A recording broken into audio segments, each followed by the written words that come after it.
نواسہ رسول تو پھر کوئی نہیں تھا نہ کہیں، اور نواسہ رسول کی اولاد اور نواسہ رسول کے بھائی اور بیٹے اور بھتیجے اور دوسرے نواسہ رسول کی سگی اولاد قاسم، ابو بکر، عبداللہ، حسین کے بیٹے عبداللہ، علی الاکبر، علی الاصغر، یہ تو دوبارہ نہیں آئیں گے۔ ان پر تلواریں چلیں، انہیں ذبح کیا گیا، قاسم کو لٹا کے ذبح کر دیا ایک کوفی نے۔ اس اہل البیت کے قافلے میں سب سے حسین قاسم بن حسن تھے۔ جب ان پہ حملہ ہوا تو انہوں نے آواز لگائی، یا عمّا، آئے چچا۔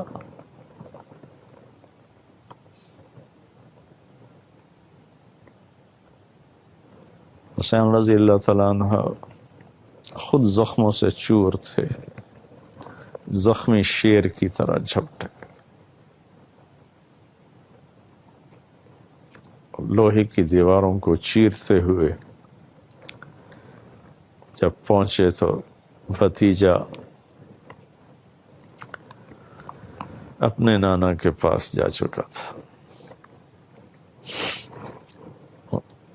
ایڑیاں ان کی زمین پر اس وقت رگڑ رہی تھیں، تو ان کے سرانے کھڑے ہو کر فرمایا، بھتیجے، آج تیرا چچا کتنا بے بس ہے،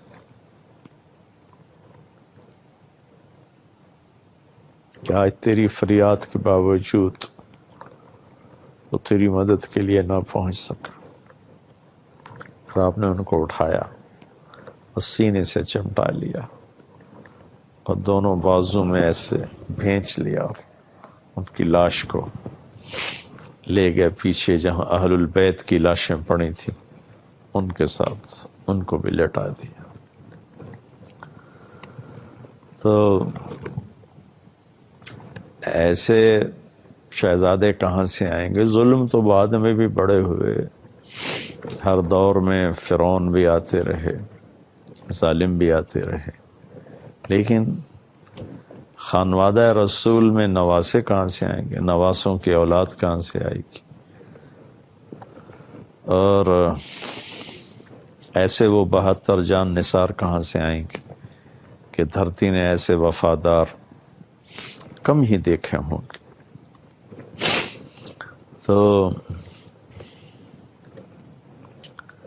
10 محرم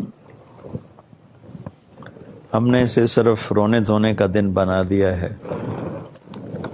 یقیناً رونے دھونے کا دن ہے، لیکن یہ ایک پیغام ہے کہ اللہ اس کے رسول کو راضی کرنے کے لیے موت کی کھیل کھیلنا بھی کامیابی ہے۔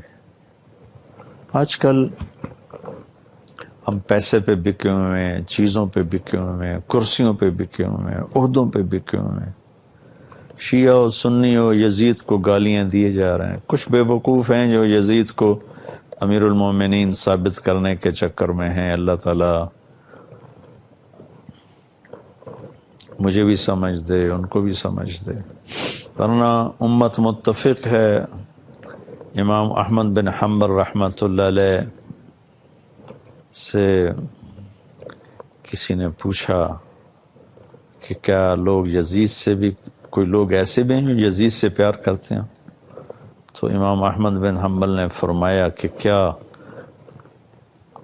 اللہ اور رسول اور آخرت پر ایمان رکھنے والا یزید سے پیار کر سکتا ہے؟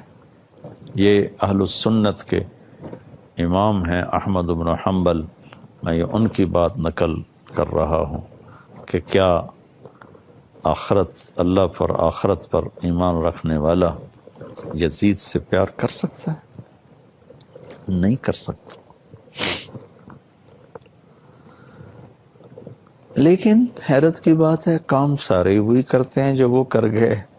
کرسی کے لیے ظلم بھی ڈھاتے ہیں، ایمان بھی بیچتے ہیں، ضمیر کو بھی بیچتے ہیں۔ محرم آتا ہے تو روتے حسین کے لیے ہیں، کھڑے ہوئے یزید کی صف میں ہیں، نوحہ اہل بیت کا پڑھتے ہیں، کام شمر والے کرتے ہیں، ابن زیاد والے کرتے ہیں، جنت اگر اتنی سستی ہوتی تو جنت کے سردار حسین کو سر کٹانے کی کیا ضرورت تھی؟ اپنے معصوم بچوں کو ذبح کروانے کی کیا ضرورت تھی؟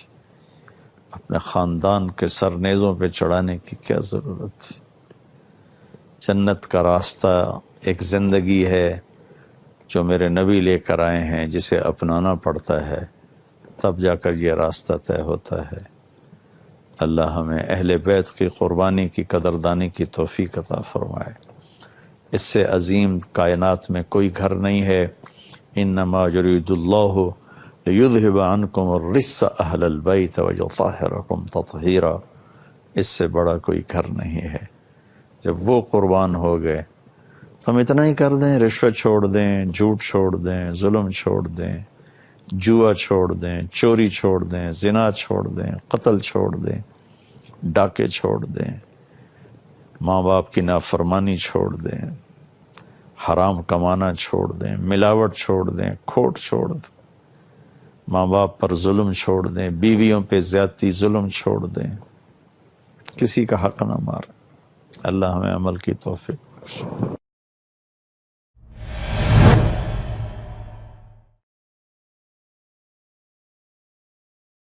یہ سمجھ میں آئی جو آپ کے سامنے رکھی ہے۔ پھر اللہ تعالیٰ نے محرم سے ہمارا سال شروع کیا ہے۔ یہ بڑا مقدس مہینہ ہے شروع سے ہی، اور اس میں جو 10 محرم کا دن ہے اس کو شہادت حسین نے 4 چاند لگا دیے، لیکن یہ اس سے پہلے سے ہی بہت محترم چلا آ رہا ہے۔ 10 محرم کو آدم علیہ السلام کی توبہ قبول ہوئی۔ 10 محرم کو ابراہیم علیہ السلام آگ کے ڈھیر سے نکلے۔ اس میں جو جتنے دن بھی اس میں رہے، مختلف اس کی روایات ہیں، لیکن جس دن آپ نکلے وہ 10 محرم تھا۔ 10 محرم کو واستوت علی الجودی وقیل بعدا للقوم الظالمین، نوح علیہ السلام کی کشتی جودی پہاڑ پہ رکی، 10 محرم تھا۔ 10 محرم کو موسیٰ علیہ السلام اپنی قوم بنو اسرائیل کو لے کر وہ پار ہوئے، اس لیے یہود 10 محرم کا روزہ رکھتے تھے۔ جب ہمارے نبی تشریف لائے مدینہ تو آپ نے دیکھا کہ یہود 10 محرم کا روزہ رکھتے ہیں، تو آپ نے پوچھا کہ کیوں روزہ رکھتے ہو؟ تو انہوں نے بتایا کہ اس دن ہماری قوم نے نجات پائی تھی۔ تو آپ نے فرمایا کہ ہم موسیٰ علیہ السلام کے تم سے زیادہ حقدار ہیں۔ پھر آپ نے کہا خالف الیہود، تم یہود کے خلاف کرو، وہ 1 رکھتے ہیں تم 2 رکھو، 9-10 کر لو، 10-11 کر لو۔ اور ساتھ فضیلت سنائی کہ عاشورہ کا روزہ پچھلے سال کے سارے گناہوں کو معاف کرنے کا ذریعہ ہے۔ اللہ تعالیٰ پچھلے سارے گناہ معاف فرما دیتے ہیں۔ 10 محرم کو یونس علیہ السلام مچھلی کے پیٹ سے باہر نکلے، اور پھر سب سے عظیم جو واقعہ ہوا، اس نے انسانی تاریخ میرے پاس الفاظ نہیں کہ میں اس کو کیسے بیان کروں۔ بہرحال میرے احساسات اور جذبات کو الفاظ تعبیر دینے سے عاجز ہیں۔